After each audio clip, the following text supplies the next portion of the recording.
صبح بدا من طلعته۔ ہم مدینے کی گلی میں پھر دوبارہ چلتے ہیں۔ حضرت عمر رضی اللہ تعالیٰ عنہ کا دربار لگا ہے۔ ایک شخص کو پکڑ کر لوگ لے آتے ہیں کہ اس شخص نے ہمارے باپ کو قتل کر دیا۔ حضرت عمر رضی اللہ تعالیٰ عنہ نے پوچھا کیا ماجرا ہے بھائی؟ اس نے کہا جی واقعی میں ان کے باپ کا قاتل ہوں، لیکن میں نے قصداً قتل نہیں کیا۔ ہوا یہ کہ میں ایک مسافر ہوں، جا رہا تھا، راستے کے اندر سبز چراگاہ تھی، میرا اونٹ بھوکا تھا، اس چراگاہ میں داخل ہو گیا۔ اس کے بوڑھے باپ نے پتھر اٹھایا اور میرے اونٹ کو مارا، اس کی آنکھ نکل گئی۔ مجھے بڑا غصہ آیا، میں نے وہی پتھر اٹھا کر اس کے باپ کو دے مارا، لیکن وہ ایسے ٹکانے پہ لگا کہ اس کا باپ فوراً فوت ہو گیا۔ میرا قصد اور ارادہ نہیں تھا، لیکن بہرحال میں اس بات کا اقراری ہوں کہ میں نے اس کے باپ کو قتل کر دیا ہے۔ آپ جو حکم سنائیں میں اس کو قبول کروں گا، لیکن میں ایک مہلت مانگتا ہوں کہ میرے دوست، میرے بھائی کی کوئی رقم میرے ذمے ہے، میرے پاس اس نے امانت رکھی ہوئی ہے، اور وہ مجھے پتا ہے کہ میں نے کہاں چھپا کے رکھی ہوئی ہے۔ اگر آپ فیصلہ کر دیتے اور میری گردن کاٹ دی جاتی ہے تو وہ امانت جو میں نے رکھی ہوئی ہے سنبھال کر کے میرے علاوہ کوئی جانتا بھی نہیں ہے، تو وہ اس تک کون پہنچائے گا؟ اگر آپ مجھے 3 دن کی مہلت دے دیں تو میں جا کر کے اس کی امانت اس کو واپس کر کے پھر واپس آؤں گا، پھر یہ پھندا پھانسی کا میں اپنے گلے میں ڈلوانے کے لیے تیار ہوں گا۔ حضرت عمر رضی اللہ تعالیٰ عنہ نے فرمایا کہ کوئی شخص تیری ضمانت دے دے تو ہم تجھے چھٹی دینے کے لیے تیار ہیں۔ اس نے دائیں بائیں دیکھا، پورے مدینے میں اس کا کوئی شناسہ ہی نہیں تھا، واقف ہی نہیں تھا، ایک اجنبی شخص تھا۔ حضرت ابو ذر غفاری کھڑے ہو گئے، کہا حضرت عمر میں اس کی ضمانت دیتا ہوں۔ ضمانت دے دی گئی، وہ چلا گیا۔ تیسرے دن وعدے کا جو وقت تھا، لوگ جمع ہو گئے، دربار لگ گئے، ابھی تک آنے والا نہیں آیا۔ لوگوں نے کہا ابو ذر تو نے غلطی کی ہے، ایک اجنبی کی ضمانت دی اور ابھی تک وہ نہیں آیا، اور میاں صاحب فرماتے ہیں ایک بار جو پھائیں اڑ جاندے اور پھر کدی نہ پھنس دینے۔ ظاہر ہے وہ چلا گیا، واپس تو نہیں پلٹ کے آئے گا، اسے پتا ہے کہ آگے سیدھی سیدھی میری موت ہے، تو تم نے یہ کیا غلطی کی؟ خیر آپ نے فرمایا کہ اگر وہ نہ آیا تو یہ پھانسی کا پھندا میرے گلے میں ڈال لینا، لیکن بہرحال میں نے اس کی ضمانت دی۔ کچھ عرصہ بیتا کہ دور سے گرد و غبار اڑتا ہوا دکھائی دیا۔ جب صورت واضح ہوئی تو وہی شخص تھا۔ حضرت عمر فاروق رضی اللہ تعالیٰ عنہ کے دربار میں کھڑا ہو کہنے لگا حضرت کسی وجہ سے تاخیر سے پہنچا ہوں، معذرت چاہتا ہوں، اب جو حکم ہے پورا کیجیے۔ حضرت عمر رضی اللہ تعالیٰ عنہ اس کے پھانسی کے احکامات جاری کر چکے تھے۔ آپ نے فرمایا کہ ابو ذر یہ بتا کہ تو نے اس کی ضمانت کیسے دی جب تو اسے جانتا نہیں تھا؟ تو سنو حضرت ابو ذر غفاری نے کیا کہا۔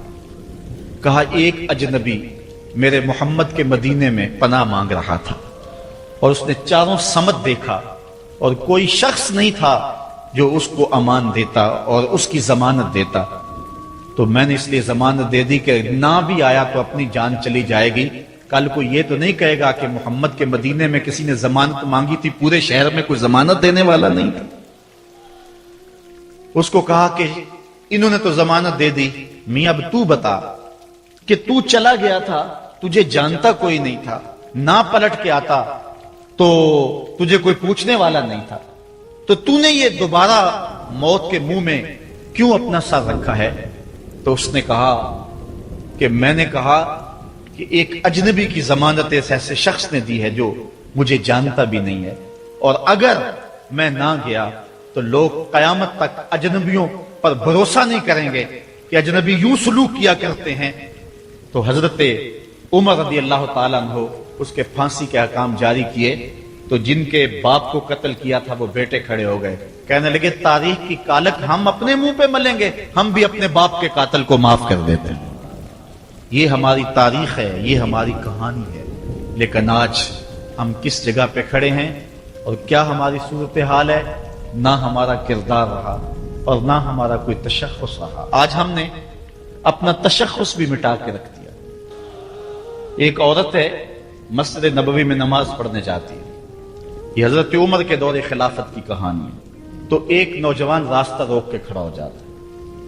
ایک دن اس عورت نے رک کر کے کہا کہ میں کتنے دنوں سے دیکھ رہی ہوں کہ تم میرے راستے میں مزاحم ہوتے ہو, کیا ماجرا ہے؟ اس نے کھل کے بات کی کہ میں تیرا چاہنے والا ہوں اور تجھے حاصل کرنا میری زندگی کی معراج ہے, اور تیرے لیے آسمان سے تارے بھی توڑنے پڑے تو گریز نہیں کروں گا. اس نے کہا اچھا میری ایک شرط ہے. اس نے کہا بتاؤ, جلدی بتاؤ, لب کھولو, میں ابھی پوری کر دوں گا. کہا نہیں, چھوٹی سی بات ہے, 40 دن تک حضرت عمر کے پیچھے نمازیں پڑھ لو, اس کے بعد 40ویں دن کی آخری نماز کے بعد اسی وقت میں تمہارا انتظار کروں گی, پھر جدھر کہو گے چل پڑیں گے. کہا ٹھیک, یہ کون سی مشکل بات ہوئی 40 دن نمازیں پڑھنے سے, اگر تو مل جائے تو میرے لیے کون سا یہ مشکل معاملہ ہے. 40 دن حضرت عمر کے پیچھے نمازیں چلتی رہی, دل کی دنیا تبدیل ہوتی رہی. 40ویں دن کی آخری نماز کے بعد جب وہ نوجوان واپس پلٹنے لگا تو وہ لڑکی حسب وعدہ وہاں کھڑی تھی, لیکن اس نے دیکھا نہیں ہے, نظر جھکا کے گزر رہا ہے. اس نے کہا جانے والے توجہ کر, میں تیرے لیے کھڑی ہوں. کہا خیر سے کھڑی رہو. عمر نے دل کا تعلق رب سے جوڑ دیا. اگر میرے پیچھے ایک بندہ 40 سال نماز پڑھتا رہے اور اس میں تبدیلی پیدا نہ ہو تو پھر مجھے شرم آنی چاہیے کہ نہیں آنی چاہیے؟ یار یہ تو میں ایک امام کی بات سنائی ہے, آؤ تمہیں دلی کے ایک مانگت کی کہانی سناؤں. دلی کی جامع مسجد کی سیڑھیوں پہ ایک مانگنے والا بیٹھا ہوا ہے. ایک بہت بڑا انگریز افسر مسجد کی وزٹ کے لیے آیا. اس نے ہاتھ پھیلا دیا, اس نے اپنی جیب سے پرس نکال کر کے چند روپے اس کی جیب میں رکھے. دوبارہ جب پرس ڈالنے لگا تو پرس گر گیا. اس مانگنے والے نے وہ پرس اٹھا کے سنبھال لیا. خیر کچھ وقت گزرا, 1 سال کے بعد دوبارہ وہی افسر اس مسجد کی زیارت کے لیے, مسجد کو دیکھنے کے لیے, سیر کے لیے دوبارہ آیا. تو فقیر نے پہچان لیا کہ یہ وہی ہے. اس نے کہا بابو جان ذرا 2 لمحوں کے لیے رکنا. کہا کیا ماجرا ہے؟ کہا بس 2 لمحوں کے لیے. دوڑ کے گیا, اپنی کٹیا سے وہ پرس نکال کے لے آیا اور اس کے ہاتھ میں کہا کہ پچھلے سال آپ آئے تھے, آپ کا یہ پرس گر گیا تھا آپ کی جیب سے, میں ڈھونڈتا رہا لیکن آپ نہیں مل پائے, میں نے سنبھال کے رکھا تھا کہ شاید دوبارہ کبھی ملیں تو میں ان کو دے دوں گا. اس کی آنکھیں پھٹی کی پھٹی رہ گئی. اس نے کہا جو ٹگا ٹگا مانگ رہا ہے, اتنا قیمتی پرس اور اس میں اتنی رقم, وہ آسودہ زندگی گزار سکتا تھا, تو یہ پرس واپس کیوں کر رہا ہے؟ اس نے کہا مانگنے کی بات اور ہے لیکن یہاں ماجرا اور ہے. اس نے کہا کیا ماجرا ہے؟ اس نے کہا کہ اگر تیرا پرس میں سنبھال لیتا, رکھ لیتا, کام آ جاتا, 4 دن کی زندگی عیش سے گزر جاتی, لیکن مسئلہ یہ نہیں ہے. مسئلہ یہ ہے تو عیسائی ہے اور میں حضور کا غلام ہوں. کل قیامت کے دن اگر تیرے نبی حضرت عیسیٰ نے میرے نبی کے سامنے شکایت لگا دی کہ آپ کے امتی نے میرے امتی کا پرس چرایا تھا, تو پھر میرے نبی کو تیرے نبی کے سامنے شرمندگی اٹھانی پڑے گی. تو میں مانگت ضرور ہوں, بے غیرت نہیں ہوں کہ اپنے نبی کو تیرے نبی کے سامنے شرمندہ کروں. یہ تو مانگتوں کی کہانی ہے. آج تو بادشاہ لوٹ رہے ہیں, آج تو پیٹ بھاری نہیں رہے ہیں, اور ہم کہتے ہیں ٹکڑے ٹکڑے کر دیں گے. یہ زبانی دعوے ہیں, جمع خرچے ہیں. ایسا نہیں ہوگا. آؤ اپنے اندر تبدیلی پیدا کریں. ہم اپنی ماضی کی تاریخ پڑھتے ہیں تو حیرت زدہ ہو جاتے ہیں. لوگوں میں کتنی اخلاقی بلندی تھی, آج ہمارے اخلاق لٹ گئے ہیں, آج ہمارا کردار نہیں رہا. اپنے طرز زندگی بھی بدل دی. نہ ہماری باطن کی وہ روشنی رہی, نہ ظاہری وہ صورتیں رہی کہ ہم پہچانے جائیں کہ حضور کے غلام ہیں, بلکہ آج بھانت بھانت کی بولیاں بول رہے ہیں. اقبال نے کیا کہا تھا, اپنی ملت پر قیاس اقوام مغرب سے نہ کر, خاص ہے ترکیب میں تجھے قوم رسول ہاشمی. بلکہ آج فیشن کے طور پہ یہ کہا جاتا ہے جی آج کل دین پہ چلنا بڑا مشکل ہے.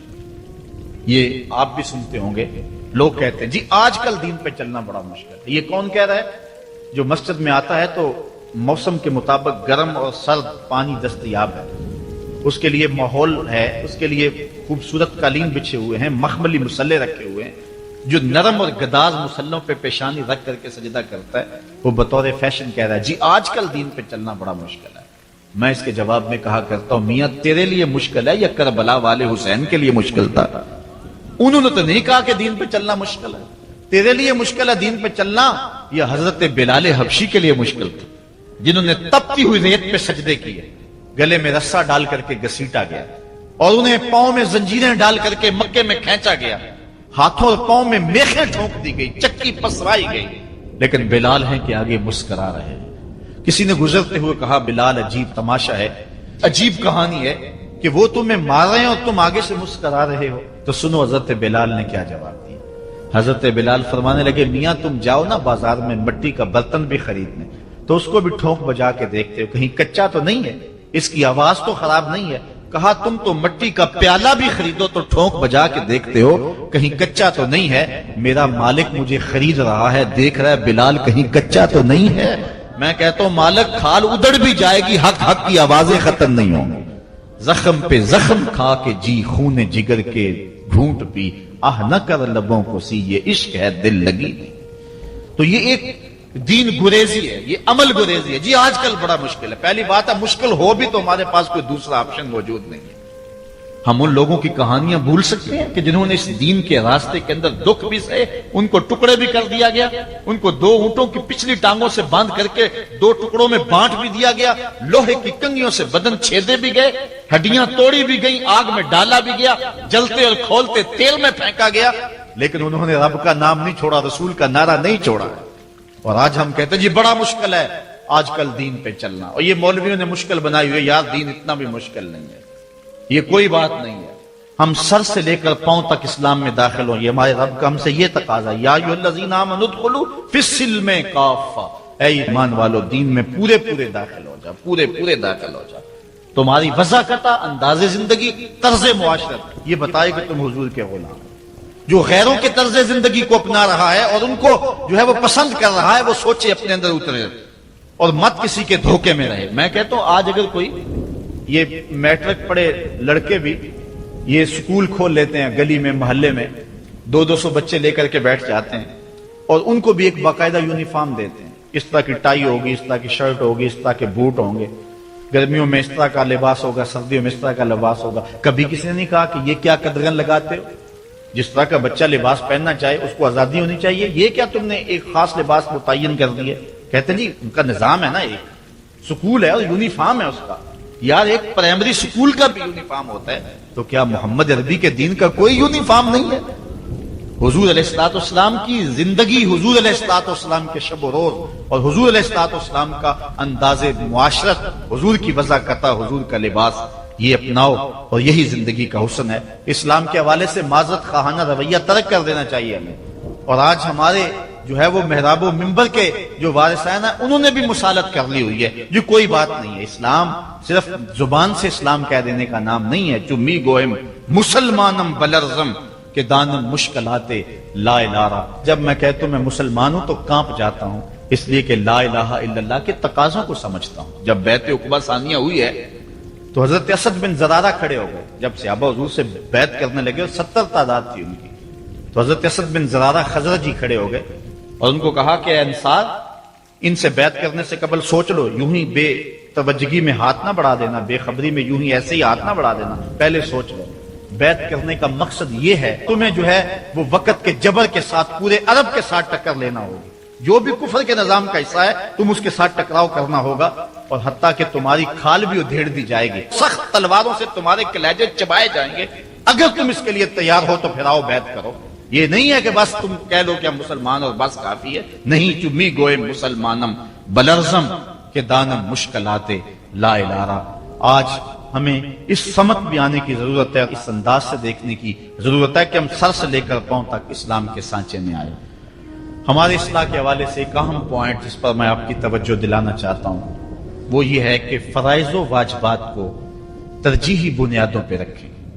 آج بطور مسلم ہمارا جو رویہ ہو چکا ہے، ہم مستحبات اور مباحات کے پیچھے پڑے ہوئے ہیں، اور اس کے مقابلے میں جو سنن، فرائض اور واجبات ہیں ان کی پرواہ چھوڑ چکے ہوئے ہیں۔ دین میں کتنے امور ہیں جو صرف مباح کی حد تک ہے، کر لو تو ٹھیک، نہ کرو تو پھر بھی ٹھیک، اور کتنے امور ایسے ہیں کہ جو صرف استحباب کے زمرے میں آتے ہیں۔ لیکن ہم کتنی چیزوں کو اس انداز سے گلے لگائے ہوئے ہیں کہ جس کا فرض ہو، اور اسلام کے اہم فرائض اور اسلام کی اہم واجبات ان کو ہم ترک کیے ہوئے. ساری رات ہم محفل میں جاگ لیں گے, فجر کی نماز نہیں پڑھیں گے تو کیا فائدہ ہوگا.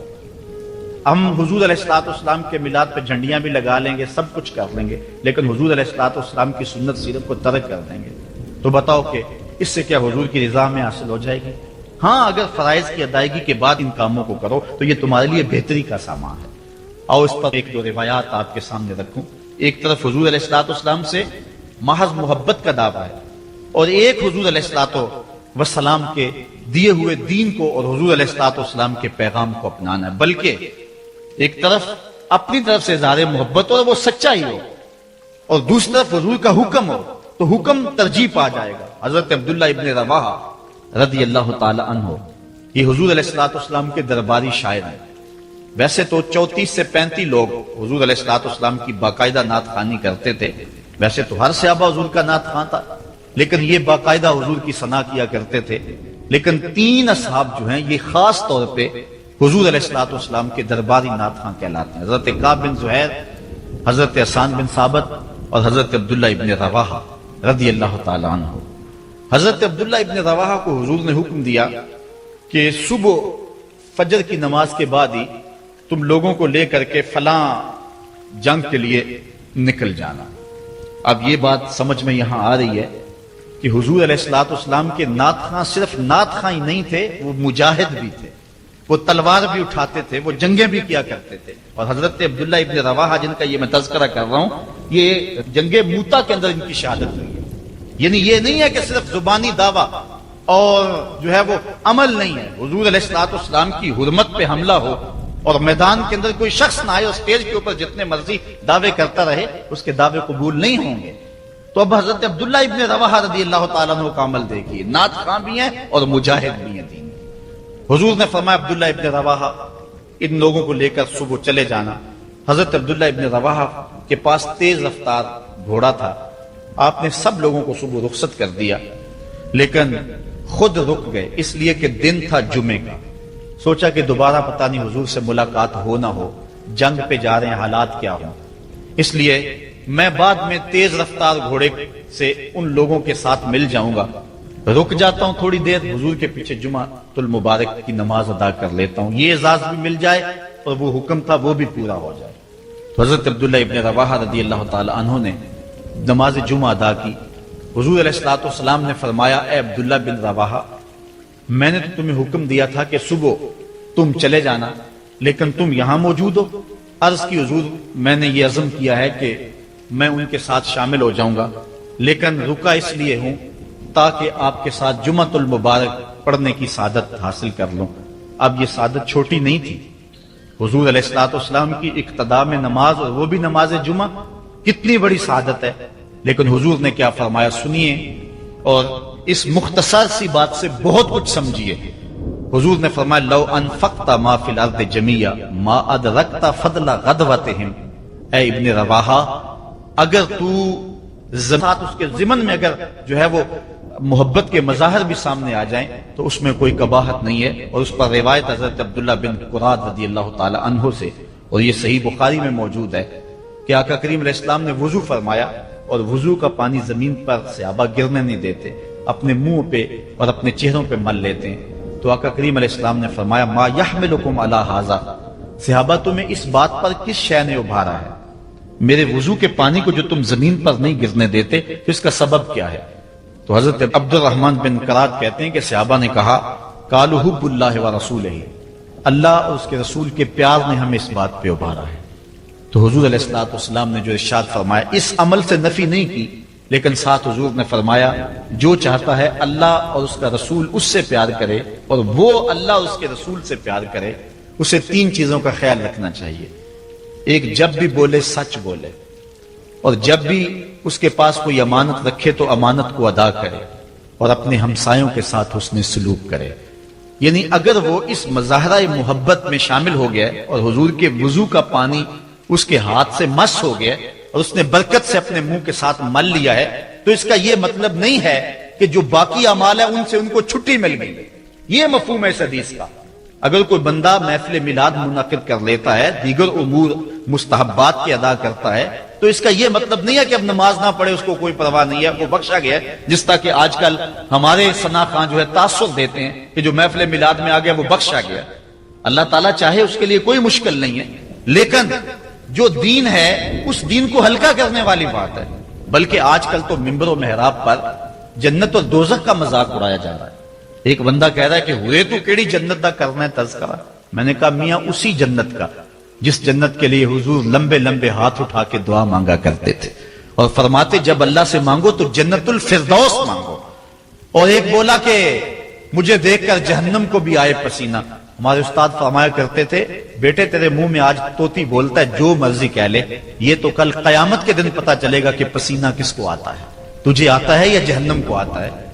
ایک بولا کہ قبر دا خوف دے دے کے لوکی مینو ڈرانے نے، لوگ کون ہے ڈرانے والے؟ تبشیر اور تنذیر یہ نبی کا منصب ہے، نبی کی شان ہے، مبشر اور نذیر یہ نبی کی شانیں ہیں۔ حضور نے ڈرایا بھی ہے، حضور نے بشارت بھی دی ہے، لیکن اس بات کا منبر پہ بیٹھ کر کے تمسخر اڑایا جا رہا ہے اور لوگوں کو بے عملی کی طرف لے جایا جا رہا ہے۔ اس لیے آپ اس بات پہ غور کریں، اس بات پہ توجہ کریں۔ دولت، شہرت، عزت، آبرو کیا اس دنیا کی سب سے بڑی دولت ہے جو مل جائے تو اس پر بہت زیادہ شکر کرنا چاہیے۔ تو آئیے قرآن کھولیے، سورہ المومنون ہے، ارشاد فرمایا قد افلح المؤمنون، فلاح انہوں نے پائی جنہیں ایمان نصیب ہوا۔ تو اس کائنات میں سب سے بڑی نعمت جو حضرت انسان کو دی گئی ہے وہ دولت ایمان ہے۔ قیامت کے دن سب سے بڑی نعمت جو مومنین کو دی جائے گی وہ دیدار الہی ہوگا۔ تو جو آخرت میں دیدار الہی سے محروم ہو گیا اور دنیا میں ایمان سے محروم ہو گیا وہ حقیقی محروم ہے۔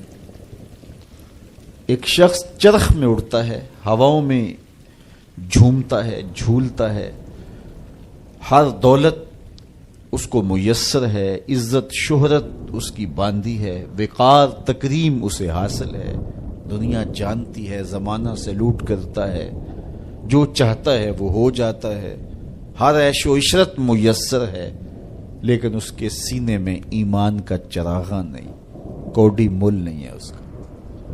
اور ایک شخص جھونپڑے میں رہتا ہے، کھانے کے لیے کبھی مل جاتا ہے کبھی نہیں بھی ملتا، دنیا اسے پہچانتی بھی نہیں ہے، وہ معروف شخص بھی نہیں ہے، لیکن اس کے سینے میں ایمان کا چراغاں ہے، وہ خوش نصیب شخص ہے۔ میرے حضور کا ایک فرمان سنیے، حضور نے فرمایا میرے دوستوں میں سے قابل رشک دوست وہ ہے۔ حضور نے فرمایا میرے دوستوں میں سے، جس کو حضور دوست کہیں اس کی تو پھر قسمت پہ ناز کرنا چاہیے۔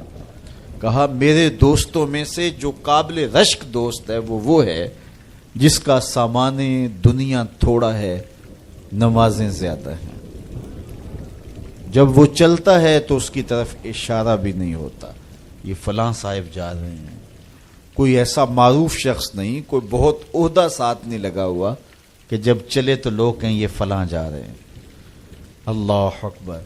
پھر میرے حضور نے فرمایا کہ ثم نقد بیدہ، حضور نے ہاتھ سے چٹکی بجائی، ثم نقد بیدہ، ہاتھ سے چٹکی بجائی، اور پھر فرمایا اس کو موت بھی ایسے ہی آئی، اس کو موت بھی ایسے ہی آئی۔ پھر فرمایا قلت بواکی ہے، اس کو رونے والے بھی تھوڑے ہی تھے، اس کو رونے والے بھی زیادہ نہیں تھے۔ قلت تراثہ، اس کی وراثت بھی بہت لمبی نہیں نکلی۔ فرمایا میرے دوستوں میں قابل رشک دوست دیکھنا ہے تو یہ اس کا جنازہ جا رہا۔ تو ہماری سب سے بڑی دولت ایمان کی دولت ہے، نمازوں کی دولت ہے، شرافت کی دولت ہے۔ یہ دولتیں ہمیں جمع کرنی چاہیے۔ سویر سے لے کر شام تک دونوں ہاتھوں سے ہم امیر بننے کی دوڑ میں لگے ہوئے ہیں، کوشش کر رہے ہیں دولت جمع ہو جائے، دونوں ہاتھوں سے اکٹھی کر رہے ہیں، امیر بن جائیں، دولت مند بن جائیں۔ خیال ہے کہ اگر دولت بہت ساری ہوگی تو سکون ملے گا، جب مل جاتی ہے دولت تو پھر سکون نہیں ملتا، کہتے ہیں کچھ اور حاصل ہو تو سکون ملے گا، ساری زندگی اس دوڑ میں گزر جاتی۔ جس طرح دنیا کی دولت جمع کرنے کے لیے دوڑ لگاتے ہو، شرافتیں جمع کرنے کے لیے دوڑ لگاؤ، نجابتیں حاصل کرنے کے لیے دوڑ لگاؤ، سجدوں کی کثرت حاصل کرنے کے لیے دوڑ لگاؤ، صالح اعمال جمع کرنے کے لیے دوڑ لگاؤ، خوش نصیبی ہے۔ ہاں اپنے بچوں کے لیے کاروبار بھی کرو، رزق بھی کماؤ، دولت ضرورت کی تمہیں ہونی چاہیے تمہارے پاس، لیکن فرض کرو اگر نہیں بھی ہے تو اتنی بھی ٹینشن لینے کی ضرورت نہیں ہے، جو میسر ہے اس پہ راضی رہو۔ نہیں 4 کنال کا بنگلہ تو 1 کنال کا گھر جو ہے وہ بھی سکون دیتا ہے، کنال کا گھر بھی نہیں ہے تو 5 مرلے کا کٹیا بھی تو چھت تو اپنی ہے نا، سکون دیتا ہے۔ چلو ایسا بھی نہیں ہے تو 1.5-2 مرلے میں بھی رہتے ہو تو وہاں بھی تو قرار ہے۔ اور سنو حضور کا ایک فرمان، سیدنا علی المرتضیٰ سے مروی ہے، میرے حضور نے فرمایا جو اللہ کے دیے گئے تھوڑے رزق پہ راضی ہو گیا، اللہ قیامت کے دن اس کے تھوڑے عملوں پہ راضی ہو جائے گا کہ میرے بندے تو بندہ ہو کے راضی ہے، میں تو پھر رب ہوں۔ تو یہ کتنا اچھا سودا ہے، اس پہ راضی ہو جانا۔ دکھوں کو ختم یہی چیز کرتی ہے، بندہ رب پہ راضی ہونا سیکھ لے تو جہاں بندہ ہوگا وہیں خوش ہوگا، اور راضی ہونا نہیں سیکھے گا تو کھرب پتی بھی ہوگا، نفس کی کمینگی ختم نہیں ہوگی۔ تو پھر اس پہ راضی رہنے کا فن سیکھنا چاہیے، اور یہ فن ملتا کہاں سے ہے؟ یہ فقیروں کی چوکھٹ سے ملتا ہے، اللہ والوں کی صحبت سے ملتا ہے، ان کی اپنی زندگی توکل کا نمونہ ہوتی ہے، تو ان کے پاس بیٹھ کر کے بہت کچھ سیکھنے کو ملتا ہے کہ یہ بھی تو زندگی گزار رہے ہیں۔ حضور کی سیرت پڑھیں، آپ کو یہ سب کچھ ملے گا۔ اللہ نے اپنے محبوب کو اختیار دیا، محبوب اگر چاہو تو یہ بطحا مکہ سونے اور چاندی کا بنا دیں۔ تو حضور کیا کہتے ہیں؟ ایک دن کھانا دینا، ایک دن فاقہ دینا۔ جس دن کھانا ملے گا تیرا شکر کروں گا، جس دن فاقہ ملے گا صبر کروں گا۔ تو اللہ کے حضور عجز، اللہ کے حضور رضا، یہ بہت بڑی دولت ہے۔ اگر نصیب ہو گئی تو سمجھو زندگی سوکھی ہو گئی، ورنہ ساری زندگی دھوڑی ختم نہیں ہوتی ہے، بھاگم بھاگ لگی رہتی ہے، اور ہر وقت جو ہے وہ مشکل جان نہیں چھوڑتی۔ لیکن جو اس پہ راضی رہنے کا فن سیکھ جاتا ہے تو وہی باکمال شخص ہوتا ہے، اور اسے ہی طمانیت کی زندگی ملتی ہے، اور اسے ہی قرار کا سودا نصیب ہوتا ہے۔ شاہ جہاں راوی کے کنارے ٹہل رہا تھا تو اس نے دیکھا کہ وہاں ایک فقیر ریت پہ سویا ہے، تو اس نے اس کو کہا کہ بابا زندگی کیسی گزر رہی ہے؟ اس نے دیکھا اور مسکراتے ہوئے کہا کچھ تو تیرے جیسی گزر رہی ہے، کچھ تیرے سے بہتر بھی گزر رہی ہے۔ تو بادشاہ کو بڑی حیرت ہوئی، اس نے سمجھا یہ مجھے پہچانا نہیں۔ فقیر کو کیا پتا ہے شہنشاہ کیا ہوتے ہیں۔ اس نے کہا تم مجھے پہچانا نہیں؟ کہا تم شاہ جہاں ہو نا، بر صغیر کے بادشاہ ہی ہو نا؟ کہا ہاں ہاں۔ تو پھر تم نے کیسے کہہ دیا کہ کچھ تیرے جیسی، کچھ تیرے سے بہتر؟ میرے جیسی زندگی کا تصور نہیں ہو سکتا، اور تم بہتر کی بات کر رہے ہو۔ محلات کی زندگی دیکھی ہے تم نے؟ شاہی خدمت گزاروں کے رنگ دیکھے ہیں؟ آبنوسی جو ہے وہ پنکھیوں پر خادماؤں کے انداز دیکھے ہیں؟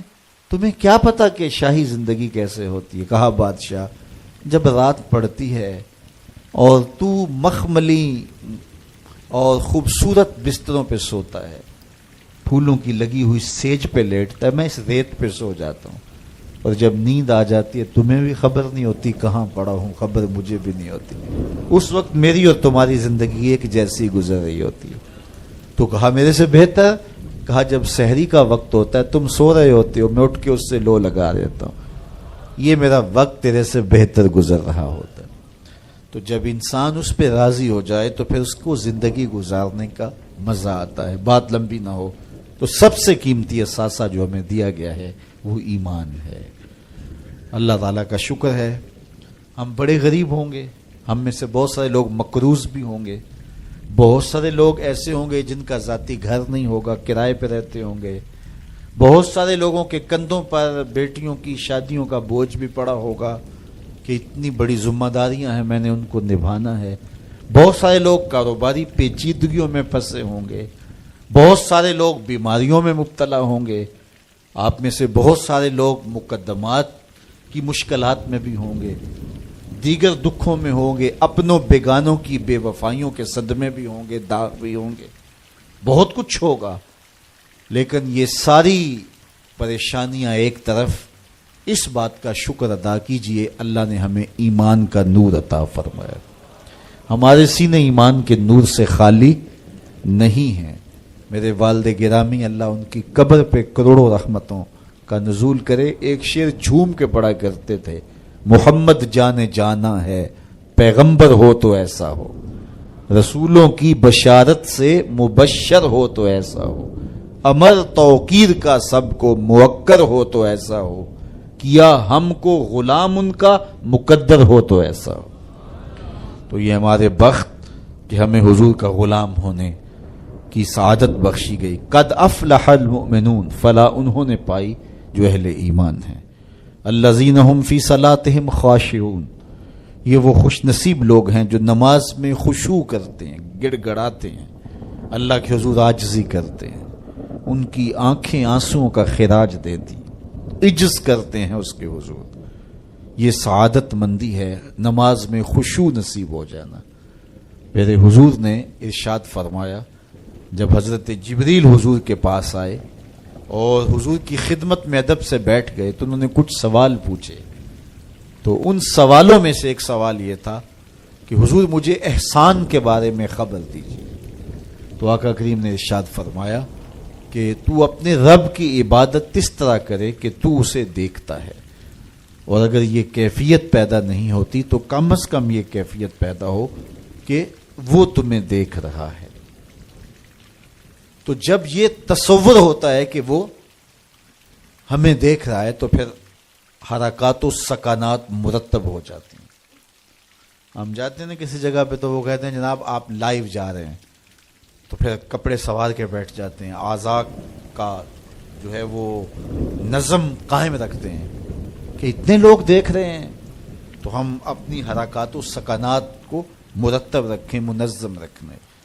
تو جب لوگ دیکھ رہے ہیں تو حرکتیں منظم ہونی چاہیے، تو جب رب دیکھ رہا ہو تو پھر دل کی دھڑکن بھی بے ترتیب نہ ہونے پائے، پھر وسواس، خیالات، کیا کچھ جو انسان کی زندگی کو برباد کرتے ہیں ان سے کنارہ کشی ہو، اور اس تصور میں ڈوب جائے کہ میرا رب مجھے دیکھ رہا ہے۔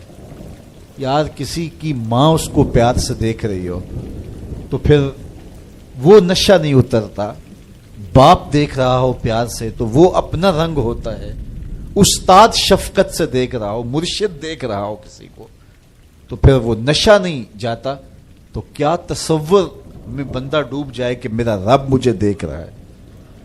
تو جب رب شفقت سے، محبت سے بندے کو دیکھ رہا ہے تو پھر اس کی نماز میں کیوں لذت پیدا نہیں ہوگی، کیوں سرور پیدا نہیں ہوگا، کیوں کیفیات کا جہاں آباد نہیں ہوگا۔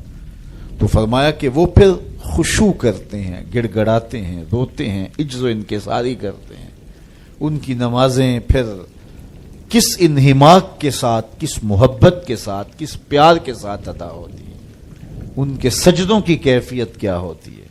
ایک روایت میں آتا ہے بندے کو پتہ چل جائے سجدے میں جو اس پر رحمتیں اترتی ہیں تو وہ سجدے سے سر ہی نہ اٹھائے، اتنی رحمتیں اس کے اوپر نازل ہو رہی ہوتی ہیں۔ تو وہ اپنی نمازوں میں خشوع کرتے ہیں، للہیت کے ساتھ، خلوص کے ساتھ، عجز و انکساری کے ساتھ، گڑ گڑاتے ہوئے، روتے ہوئے۔ اللہ اکبر۔ حضور علیہ الصلوۃ والسلام جب نماز پڑھتے تھے تو ایسے لگتا تھا جس طرح حضور کے سینے میں ہنڈیا پک رہی ہے، اس طرح حضور علیہ الصلوۃ والسلام کا جو سینہ اطہر خوف خدا سے، خشیت الہی سے جو ہے وہ اس طرح حضور کے سینے کی کیفیت تھی، ہنڈیا کے ابلنے کی جس طرح آواز ہوتی ہے۔ اللہ اکبر۔ والذین هم عن اللغو معرضون، اور ان خوش نصیب لوگوں کی کہانی یہ ہے کہ بیہودہ بات کی طرف التفات نہیں کرتے، ان کی زندگی مقصدیت کے نور سے مالا مال ہوتی ہے۔ یہ بات کی، ادھر کی اڑا دی، چائے والے کھوکھے پہ بیٹھے 3 گھنٹے گزار دیے، حمام پہ بیٹھے 2 گھنٹے گزار دیے، فضولیات پہ بحث کرتے رہے، ان کی زندگی اتنی فضول ہوتی ہے کہ وہ بےہودہ کاموں پہ وقت لگا دیں. وقت تو سب سے قیمتی اثاثہ ہے. قیمتی اثاثہ، سب سے قیمتی کمائی. انسان یوں تو نہیں اڑاتا. تو سب سے قیمتی اثاثہ جو ہمیں دیا گیا وہ وقت. امام شافعی فرماتے ہیں میں نے فقیروں سے 2 باتیں ایسی سیکھی ہیں جنہوں نے مجھے بڑا نفع دیا ہے. چونکہ جو اہل اللہ کی باتیں ہوتی ہیں وہ باتوں کی امام ہوتی ہیں، چونکہ ان کے مشاہدات کا نچوڑ ہوتا ہے. حضرت امام احمد بن حنبل حضرت بشر حافی کے پیچھے دوڑتے تھے تو کسی نے ان کو کہا کہ آپ اتنے بڑے عالم ہیں تو اس فقیر سے کیا تلاش کرتے ہیں؟ تو امام احمد بن حنبل فرمانے لگے کہ احمد بن حنبل جس رب کو مانتا ہے بشر حافی اس رب کو جانتا بھی ہے.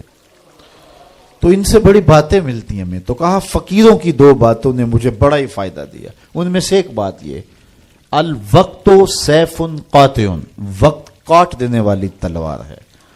اگر وقت کو تم نہیں کاٹو گے تو وقت تمہیں کاٹ دے گا. کہا اس بات نے مجھے بڑا نفع دیا اور میرا وقت بچایا، ورنہ ہمارا کتنا وقت برباد ہو جاتا ہے. کس نے کتنے سکور کیے جی، کس نے کتنے جو ہے وہ آؤٹ کیے، اور کون کس میچ میں کتنے جو ہے اس نے سکور بنائے، اس پہ میں نے دیکھا 2-2 گھنٹے لوگ بات کر لیتے ہیں. اتنا وقت لوگوں کے پاس ہوتا ہے. مقصد کیا ہے اس کا، مدعا کیا ہے؟ ٹیلی ویژن پہ ٹاک شوز چل رہے ہوتے ہیں ایسے موضوعات پہ، تو حیرت ہوتی ہے کہ اتنا قیمتی وقت اور ہم بحیثیت قوم کھڑے کہاں اس وقت دنیا میں، اور ہمارے پاس اتنا زائد وقت ہے کہ ہم کن امور پہ بحث کر رہے ہیں. کوئی بندہ باہر سے آیا نا تو اس نے دیکھا کہ پھاٹک بند ہے اور لوگ سائیکل سر پہ اٹھا کے اور موٹر سائیکل بھی جو ہے وہ کسی طرح سے گھسیٹ کے جو ہے وہ ریلوے لائن عبور کر رہے ہیں. تو وہ بڑا متاثر ہوا کہ اتنی ذمہ دار قوم ہے کہ جو گاڑی کے آنے کا انتظار بھی نہیں کرتی اور ان کو اپنے مقصد پر جانے کے لیے، کام پر جانے کے لیے اس قدر ان کو جلدی ہے کہ یہ سائیکل بھی سڑک پہ اٹھا کے سڑک عبور کر رہے ہیں. تو خیر جب پھاٹک کھلا تو وہ گیا تو دیکھا آگے بندریا کا تماشا لگا تھا، 600 آدمی وہاں کھڑا تھا. اس نے کہا اچھا اس کی جلدی تھی سب کو. تو ہمارا تو کتنا وقت بندریا کے تماشے کو دیکھتے ہوئے گزر جاتا ہے، جب ہم بحیثیت قوم دنیا میں کہاں کھڑے ہیں. تو ہمیں تو اپنے ایک ایک لمحے کی قدر کرنی چاہیے. کاروباری لوگوں کو بھی آگے بڑھنا چاہیے، علماء کو بھی اپنے وقت کی قدر کرنی چاہیے، عوام کو بھی کرنی چاہیے. ہمارے علماء کا بھی حال ایسے ہی ہے. ایسے ایسے موضوعات پہ گفتگو کرتے ہیں جو نہ قوم کی ضرورت ہوتی ہے اور نہ ان کی ضرورت ہوتی ہے، لیکن بس وقت ہے کہ ان کے پاس اتنا ہے کہ 3-3 گھنٹے ایسے ایسے موضوعات پہ بات کر جاتے ہیں کہ جس کی قوم کو کس طرح سے ضرورت بھی نہیں ہوتی ہے. تو ہم اپنے وقت کو ضائع کرتے ہیں جو سب سے قیمتی اثاثہ ہے ہمارے پاس. حضرت امام ابو بکر بن داسا کہتے ہیں میں امام ابو داود سے ملا، یہ جنہوں نے سنن ابی داؤد لکھی ہے. تو کہتے ہیں کہ وہ فرمانے لگے کہ مجھے اللہ کے رسول صلی اللہ علیہ وآلہ وسلم کی 6 لاکھ حدیثیں زبانی یاد ہیں. ان 6 لاکھ احادیث رسول کا میں نے خلاصہ تیار کیا تو میرے پاس رہ گئیں 4000 حدیثیں. پھر میں نے زہد، مناقب، فضائل، قصص اور پچھلی امتوں کے تذکروں پر مشتمل حدیثوں کو الگ کر دیا.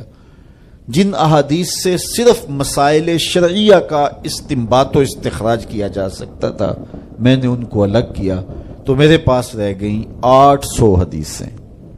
ان 800 احادیث سے ہی پورے دین کو سمجھا جا سکتا ہے. جس طرح کہ قرآن مجید کی آیات میں سے 500 آیات ایسی ہیں جن سے احکام شرعیہ ثابت ہوتے ہیں. باقی کچھ پچھلی امتوں کے تذکرے ہیں، کچھ تنذیر ہے، جہنم سے ڈرایا گیا ہے، تحذیر ہے، اور کچھ تبشیر ہے، جنت کا بتایا گیا ہے، اس کے نقشے بیان کیے گئے ہیں. پچھلی قوموں پر آنے والے عذاب، ان کے اسباب بیان کیے گئے ہیں، اور بہت ساری چیزیں بیان کی گئی. لیکن جن سے احکام ثابت ہوتے ہیں ان کی تعداد ان آیات کی، آیات الاحکام جو ہیں ان کی تعداد 500 ہے۔ اسی طرح لاکھوں احادیث کا خلاصہ جو تیار کیا، تو جن احادیث سے احکام کا ثبوت ہوتا ہے اور مسائل شرعیہ کا استنباط و استخراج کیا جاتا ہے، ان کی تعداد ہے 800۔ تو حضرت امام ابو داؤد کہتے ہیں میں ان 800 احادیث کا ایک اور خلاصہ تیار کیا، تو میرے پاس رہ گئیں 4 حدیثیں، اور ان 4 حدیثوں کے بارے وہ فرماتے ہیں اساس الاسلام ہیں، اسلام کی جڑ ہیں، اسلام کی بنیاد ہیں۔ ان میں سے ایک حدیث یہ ہے، من حسن اسلام المرء ترکہ ما لا یعنی ہے، کسی شخص کے اسلام کا حسن یہ ہے کہ وہ ہر بے مقصد کام کو چھوڑ دیتا ہے، ترک کر دیتا ہے۔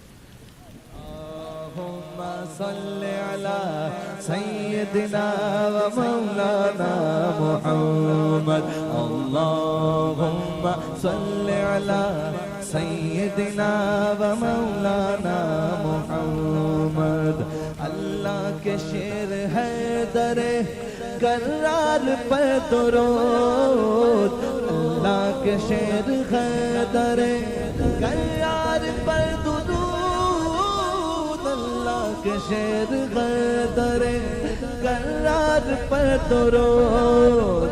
حضرت حسن حسین کے کردار پر درود، اللہم صلی علی سیدنا و مولانا محمد وعلی سیدنا علی و سیدتنا فاطمہ و سیدتنا زینب و سیدنا حسن و سیدنا حسین وعلی آلہ و صحبہ و بارک وسلم۔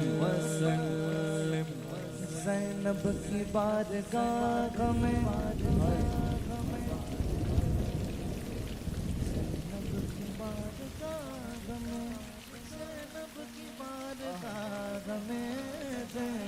کی بارگاہ میں سلام نیاز ہے، زینب کی بارگاہ میں سلام نیاز ہے، جو مرتضیٰ کی لاڈلی زہرا کا ناز ہے۔ اللہم صلی علی سیدنا و مولانا محمد وعلی سیدنا علی و سیدتنا فاطمہ و سیدتنا زینب و سیدنا حسن و سیدنا حسین۔